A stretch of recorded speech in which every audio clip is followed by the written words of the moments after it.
Hello, and I hope you're doing well.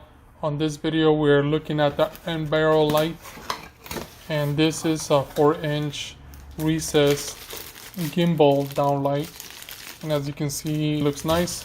It comes with a template to cut out the ceiling, and it comes with instructions on how to install it. This light is equals to 60 watts, only using 9 watts. It doesn't need the recessed housing, and it comes with cables ready to install. All you have to do is open the box and you have the cables, and it is easy to connect. All you have to do is push the wire into each little box.